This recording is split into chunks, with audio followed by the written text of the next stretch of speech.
Бүгінгі біздің тарихты қайтадан қарап, қайтадан толықтырып жазу үшін біз 4 түрлі ауру дейміз бе, содан құтылуымыз керек. Большевиктерге қазақ халқы керек болған жоқ. Қазақстан тарихы, қазақ тарихы Москвада 4 түрлі талқыға түсті. Бірақ ана ұрандағанмен ол бірлік келмейді. Орыс бәрін орысқа тарта берді. Мектепте балалар теріс оқып жатса мен насихатымнан не пайда? Не пайда? Әңгіме бітті жөнді. Бітті. Мен сізге айтайын бір ғой, бұндай дискуссия нәтижелі болмайды. Өнімді болмайды. Ал біздің тарихшыларымыз әлі оны айта алмай жатырмыз. Бізде әлде болса жастар бар. Ана ұрылық, жүздік сананы соны қоздыруға, соған от жағуға даяр кейбір элементтер байқалады. Ол бізге сабақ болатын нәрсе.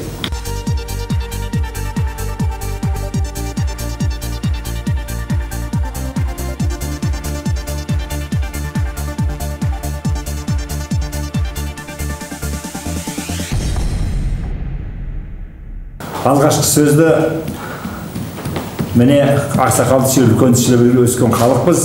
Аға, Қинаят аға, өзіңізге сөз береміз. Бүгінгі біздің тарихты қайтадан қарап, қайтадан толықтырып жазу үшін біз 4 түрлі ауру дейміз бе, содан құтылуымыз керек. Бірінші измшілдіктен құтылуымыз керек. Екінші тапшылдықтан құтылуымыз керек. Үшінші орысшылдықтан құтылуымыз керек. Төртінші құлдық санадан құтылуымыз керек.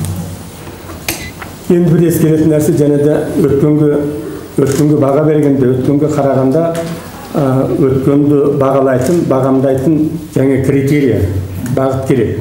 Осылардың бәрін ескерген күнде біз тарихты қайтадан қарауға тиіспіз. Ал енді мынау сондықтан біздің тарихымыз белгілерде, бұда мен ғылыми тарих айтып болса, бұл жеңілген тарих. Біз оны мойындауға тиіспіз, мойындауға тура келеді. Ал енді осы кезінде осындай жағдайда, осындай халде жазылған тарихты әрине қазір қайта қарау, қайта қорыту оның. Бәрін болмаса да, жаңағы Зәкең айтты, оның кейбір мәселелері осы уақытқа шейін зерттелген. Ал енді кейбір халықтың осы уақытқа шейін жаңағы өзекті мәселелерін тарихтан қайта талқыға салу, қайта қорыту, осы тұрғыдан алған уақытта мемлекет хатшының айтқан ойлары меніңше әбден орынды, негізді, дәлелді. Ал енді бір нәрсе айту керек, жалпы мемлекет хатшының баяндамасы өте жақсы шықты, орнықты шықты деп ойлаймын. Мына біздің тарихшыларға көп көмек осы тұрғыдан алған уақытта. Әрине, мемлекет хатшының баяндамасында айтылмаған мәселелер де бар. Ал енді бұл жерде мақсат мынада деп ойлаймын. Анау Абайдың сөзі бар ғой, сөз түзелді, тыңдаушы сенде түзел дейді.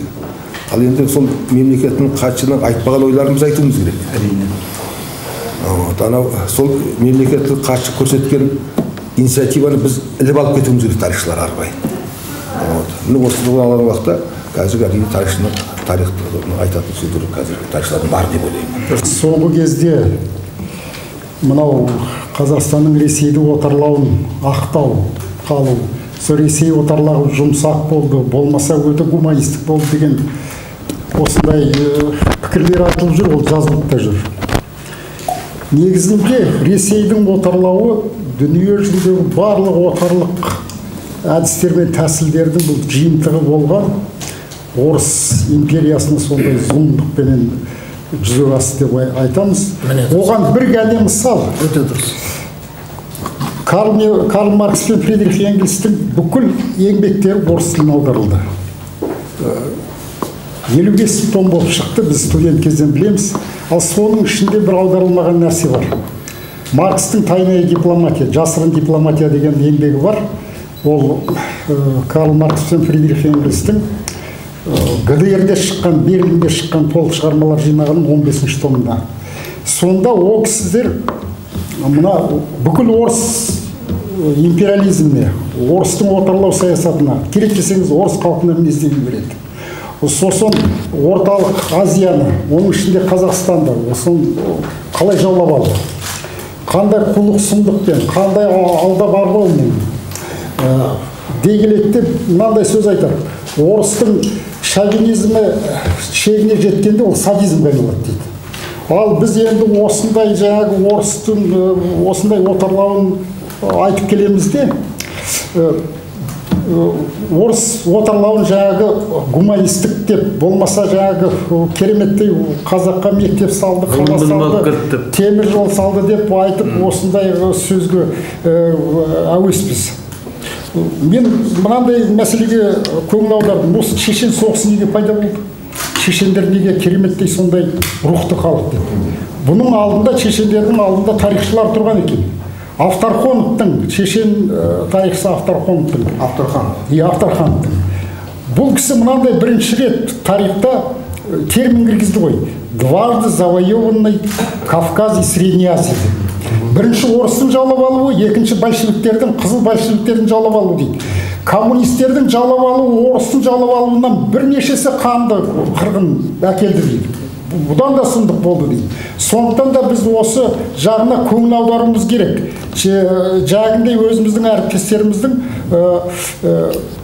пікірлеріне керек десеңіз жағы Автархановтың несін аударуымыз керек қазақ тіліне. Нағыз біздің тарихшыларға бір сын келіп отыр. Тарихшылар ғана емес, қоғамдық ғылым саласындағы барлық адамдарға. Біз осындай жоғарғы өлшемде, осындай талапта біз жаза аламыз ба, жоқ па? Жоқ, әлде біз төменгі деңгейде баяғы өзіміздің тар өрісті шеңберден шыға алмай жүретін болсақ, онда біздің бұл мүмкіндігімізді басқалар пайдаланып кетеді. Басқалардың да дауысы қаттырақ шығуы мүмкін. Мүмкін солардың уәжі өтіңкіреп кетуі мүмкін. Ақпараттық қазір күрес қой жүріп жатқан.